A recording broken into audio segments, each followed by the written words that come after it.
Naniniwala si Justice Secretary Jesus Crispin Remulla na dumaan sa backdoor exit sa Tawi-Tawi si Attorney Harry Roque.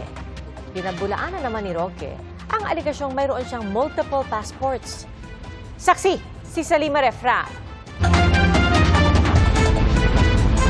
Sa gitna ng paghahain ng reklamong human trafficking dahil sa pagkakaugnay umano niya sa scam hub sa Porac, Pampanga, tahimik na nakalabas ng bansa noong isang taon ang dating tagapagsalita ng Duterte administration na si Attorney Harry Roque.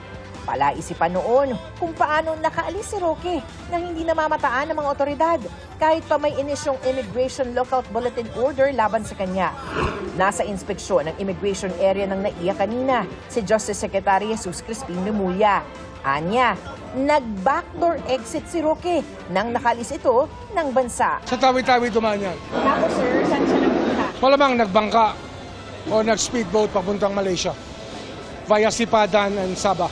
Nakumpirma na lamang ang lokasyon ni Roque nang maghaina ng counter-affidavit sa Konsulado ng Pilipinas sa Abu Dhabi, United Arab Emirates noong isang taon. Sunod na siyang namataan nang maaresto na si dating Pangulong Rodrigo Duterte sa The Hague, sa the Netherlands, kung saan meron siyang asylum application ngayon.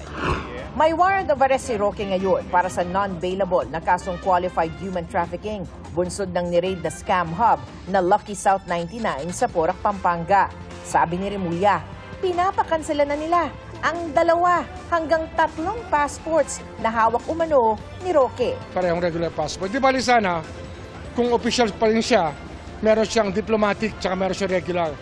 Ang alam namin, meron siyang 2 regular. At least, 2. Same name, sir? Same name. Very similar. Or maybe a difference in baka middle initial o kaya second name niya, hindi natin alam. Papahalukay namin yan. Kasi hindi dapat ginagawa yan.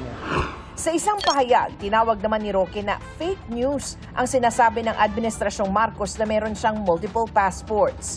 May isa raw siyang ginagamit na regular passport dahil puno na ang nauna niyang pasaporte. Kanselado na raw ito habang ang kanyang kasalukuyang passport hawak na ng Dutch authorities bilang bahagi ng kanyang asylum process. Hindi na rin daw niya ginagamit ang kanyang diplomatic passport dahil matagal na raw siyang wala sa gobyerno. Para sa GMA Integrated News, Salima Refran, ang inyong saksi.